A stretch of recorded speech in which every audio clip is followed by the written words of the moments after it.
இந்த சமயத்துல காலையில வீட்டில் இருக்கக்கூடியவர்கள் என்ன செய்கிறார்கள், அந்த கோலத்தை போட்டுவிட்டு அந்த குடும்ப தலைவி வீட்டுக்குள்ள போனாங்க.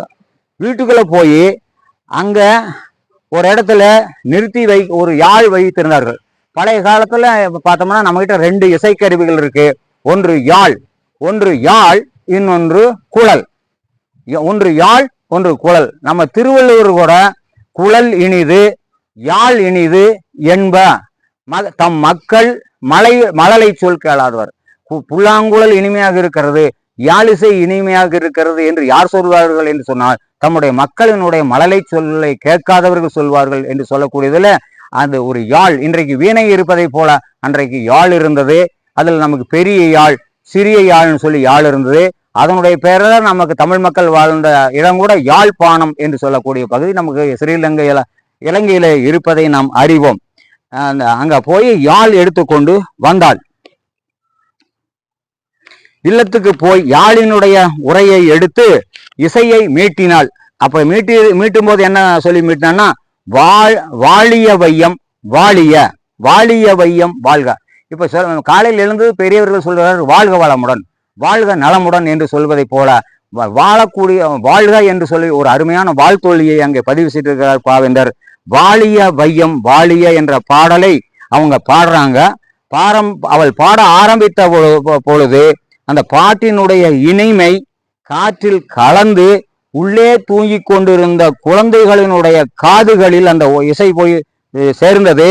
தூக்கம் கலைந்து மெல்ல அவர்கள் எழுந்து உட்கார்ந்தார்கள். அந்த இனிமையான காலை பொழுதில் எங்கும் இசை பரவும்படியாக அழகான தமிழ் பாடலை பாடிக்கொண்டிருந்தாள் அவள் என்ற பாடிக்கொண்டிருந்தாள் அவள் என்ற செய்தி நமக்கு வந்திருக்கிறது. அந்த பாவேந்தருடைய பாடல்களில் நிறைய பாடல்கள் இருக்கின்றன. அதுல ஒரு பாடல், தோட்டத்து வாசல் திறக்கும் தினம் சொர்ணம் வந்தால் கொஞ்ச நேரம் மட்டும் வீட்டு கதைகளை பேசிடுவாள். ஒரு பாட்டு அப்படி விடுது. தோட்டத்து வாசல் திறக்கும் தினம் சொர்ணம் வந்தால் கொஞ்ச நேரம் மட்டும் வீட்டு கதைகளை பேசிடுவாள், பின்பு வீடு செல்வாள், இது வாடிக்கையாம். தோட்டத்து வாசல் திறக்கும் தினம் சொர்ணம் வந்தால் கொஞ்ச நேரம் மட்டும் வீட்டு கதைகளை பேசிடுவாள், பின்பு வீடு செல்வாள், இது வாடிக்கையாம். பாட்டு சுவை மொழி சொர்ணம் வந்தால் வீட்டில் பாடம் படித்திருந்தோன் இளையோன், கூடத்திலே மன பாடத்திலே வெளி கூடி கிடந்திடும் ஆனழகை, ஓடை மலர் புனல் கண்களினால் அவள் உண்ண தலைப்படும் நேரத்திலே பாடம் படித்து நிமிர்ந்த விழி தன்னில் பட்டு தெரித்தது என்று சொல்லி அந்த பாட்டு அப்படியே போய்கொண்டு நெடும்பாட்டு அப்படியே போய்கொண்டு இருக்கிறது. காலையில பறவைகள் எல்லாம் எழுந்து விட்டன. பறவைகள் காக்கா என்று சொல்வது, அம்மா என்று அழைப்பது. அப்படி பறவைகளும் குயில்களும் இருக்கக்கூடிய இயற்கை சூழலில் பாவேந்தர் அவர்கள் 11 ஆண்டுகள் பாண்டிச்சேரியில் இருந்த பொழுது நம்முடைய பாரதியாரும் அங்கே இருந்தார். பாரதியாரும் பாரதிதாசனும் ஒன்றாக சேர்ந்து பாட்டு உலகத்தை தட்டி எழுப்பினார்கள் என்ற செய்தியை சொல்லி மீண்டும் நாம் அந்த பாண்டியன் நம்முடைய குடும்ப விளக்கை தொடர்வோம். அந்த குடும்ப விளக்குல அருமையா பாடினாங்க. அதற்கு பிறகு பசுமையான கிளி போன்று பசும் கிளி போல பறந்து பறந்து வேகமாக நம்முடைய குடும்ப தலைவியானவள் வீட்டு வேலைகளை செய்து கொண்டிருந்தால் என்னென்ன வேலை செஞ்சிருந்தால் இப்ப எழுந்தாச்சு, வீட்டை சுத்தம் பண்ணியாச்சு, கோலம் இட்டாச்சு, வீட்டுக்குள்ள வந்தாச்சு, வந்து போய் வீட்டு வேலைகளை செய்யறதுக்கு முன்னால முதலாக பசு மாட்டிலிருந்து பால் கறந்தால், வீட்டை சுத்தம் செய்தால், செம்பால் செய்யப்பட்ட பாத்திரங்களை தங்கத்தால் செய்யப்பட்ட பாத்திரங்களை போல பளிச்சென்று ஒளி வீசிடும்படி தேய்த்து கழுவினால், வீட்டுக்கு வேண்டிய தண்ணீரெல்லாம் கிணத்திலிருந்து இறைச்சி கொண்டு வந்து நிறைத்து வைத்தால், அடுப்பினை பற்ற வைத்தால், காலை உணவுக்கு வேண்டிய அப்பங்களை எல்லாம் சுட்டு எடுத்து குடிப்பதற்கு கொத்துமல்லி தலையினை சேர்த்து காய்ச்சிய வடிகட்டி நீரையும் அதுல பாலும் சர்க்கரையும் கலந்து அன்பு நிறைந்திடும்படியாக அதை எடுத்து வச்சு தன்னுடைய முத்து போன்ற பற்கள் நிறைந்த அழகிய வாயிலை உடையவள், இந்த வாயினை உடையவள், முழுமையான நிலவினை போன்ற முகத்தை உடையவளாகிய அந்த தலைவி தன் கணவனை அத்தான் என்று அழைத்தாள். அந்த அழகிய கணவனும் அவள் அருகில் வந்து நின்றான் என்ற செய்தியை பாவேந்தர் சொல்கிறார். இதுதான் ஒரு நல்ல குடும்பம், ஒரு பல்கலைக்கழகம் போல ஒருவர் சொல்லை ஒருவர் மதித்து கேட்டு நடத்தக்கூடியது இது குடும்பம். இதைத்தான் நம்முடைய வள்ளுவரும் கூட நம்முடைய திருக்குறளில் 5வது அதிகாரத்தில் இல்வாழ்க்கை என்று சொல்லாங்க. குடும்பத்தில் இருக்கக்கூடியவர்கள் என்னென்ன கடமை இருக்கிறது என்று வள்ளுவரத்திலையும் சொல்வதனால அந்த வள்ளுவத்தையும் படித்து உள்வாங்கி கொண்ட பாவேந்தர் அவர்கள் இந்த குடும்ப விளக்கினை நமக்கு ஒரு அருமையான காவியமாக கொடுத்தார். அந்த அந்த திருக்குறளை சொல்லும்போது ஒரு குடும்பத்தில் இருக்கக்கூடியவனுக்கு என்னென்ன கடமை என்று சொல்லும்போது இல்வாழ்வான் என்பான் இயல்புடைய மூவர்க்கும் நல்லாற்றின் நின்ற துணை. குடும்பத்தில் இருக்கக்கூடியவங்க இயல்பா இருக்கக்கூடிய 3 பேருக்கு உதவியாக இருக்கணும் அப்படின்னு சொல்லி வள்ளுவர் சொல்றார். அந்த 3 பேருக்கு அடுத்தது இன்னொரு ஒரு 5 பேர்த்த சொல்றார். அதுல தென்புலத்தார், தெய்வம், விருந்து, ஒக்கல், தான் என்றாங்கு ஐம்புலத்தாறு ஓம்பல் தலை. ஒரு குடும்ப வாழ்க்கையில இருக்கக்கூடியவன் தென்புலத்தாராகிய நம்மை கடந்து சென்றவர்கள், அப்புறம் வீட்டில் இருக்கக்கூடிய தெய்வம், புதிதாக நம்ம வீட்டுக்கு வரக்கூடிய விருந்தினர்கள், அப்புறம் உறவினர்கள், இவர்களோடு தன்னையும் சேர்த்து இந்த 5 பேர்களையும் சேர்த்து அவன் பாதுகாக்கக்கூடிய கடமை இல்லறத்திலே இருந்தது என்பதை வர வர நம்முடைய பாவேந்தருடைய குடும்ப விளக்கில் நாம் சிறப்பாக அதை காணலாம் என்று சொல்லி, கணவன் வந்தான், அருகிலே வந்து கணவன் அமர்ந்தான்.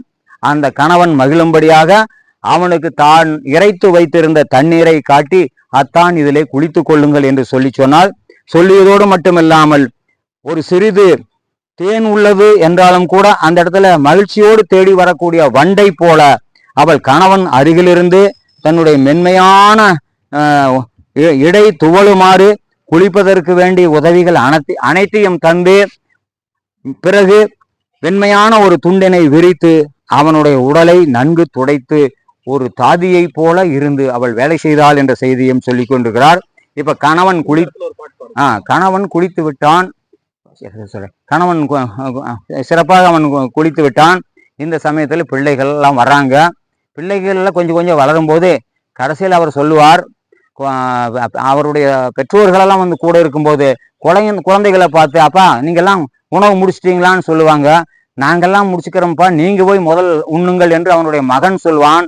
அதை சொல்றாரு. ஒரு முடுக சந்தத்தில் சொல்வாரு, செல்லப்பா உணவு கொள்ள சிறுவர் தம்மை சொல்லப்பா என்றந்த நல்லப்பா மகிழும் வண்ணம் நல்லதப்பா என்றோதி மெல்ல பாவை புரிந்த விருந்தினை அருந்தல் விட்டார். நம்ம குறள்ல தென்புலத்தால் தெய்வம் விருந்துன்னு சொன்னோம். அந்த விருந்து என்பது குடும்பத்தோடும் உணலாம், புதிதாக வந்தவர்களோடும் சேர்ந்து சொல்லலாம். அதைத்தான் வள்ளுவர் பகுத்துண்டு பல்லுயிர் ஓம்புதல் நூலோர் தொகுத்தவற்றுள் எல்லாம் தலை. நூல்களையெல்லாம் ஆராய்ந்து தொகுத்தவர்கள் இருக்கக்கூடிய உணவை பகுத்து உண்பதை பாவேந்தரும் பல இடங்களில் சொல்லுவார். இப்ப காக்கைக்கு ஒரு காக்கை இருந்ததுன்னா அதுக்கு நாம் உணவு கொடுத்தோம்னா அதே உண்ணாது, எல்லாற்றையும் காக்கை கரவா கரைந்து உண்ணும் ஆக்கமும் அன்னநீரார்க்கே உள என்று சொல்லுவார். வள்ளுவர் கூட காக்கையை பற்றி சொல்லும்போது மறைக்காமல் இந்த உணவை எல்லோருக்கும் கொடுக்க வேண்டும் என்ற எண்ணம் இந்த காக்கைக்கு இருப்பதை போல இந்த பாவேந்தருடைய பாட்டிலும் உணவை பங்கிட்டு தர வேண்டும் என்பதைத்தான் அந்த காவியம் மிக சிறப்பாக எடுத்து சொல்கிறது. இப்ப கணவன் குளித்து விட்டான். அதற்கு பிள்ளை அடுத்தது குழந்தைகள் குளிக்கணும், பள்ளிக்கூடங்களுக்கு போகணும். அந்த சமயத்துல பிள்ளைகளே என்று சொன்னாங்க. பிள்ளைகள் என்றனர், கிள்ளைகள் வந்தனர். கிள்ளைகள்னா கிளிக்குஞ்சு போல உடனே அம்மா சொன்னதை கேட்டதை ஓடி வந்துட்டாங்க. இப்ப பிள்ளைகளே அப்படின்னு சொல்லி சொன்னாங்க. கிள்ளைகள் வந்தனர். வந்தது அவங்களுக்கு சுத்தமான பசும்பொன்னால் ஆன துளிகளை போன்ற சீகக்காயை எடுத்து தன்னுடைய அழகிய கையால் எடுத்து தலையில் தேய்த்து அந்த சிட்டுக்குருவிகள் போல இருக்கக்கூடிய சிட்டுக்கு ஆட்டியும் சிறுகதை சொல்லியும் தொட்டு தேய்த்து துளிர் உடல் நலங்காது நின்ற திருக்கோல பொன்னின் சிலைகளுக்கு பொன் போன்ற சிலைகள் போல அந்த குழந்தைகள் இருக்காங்க.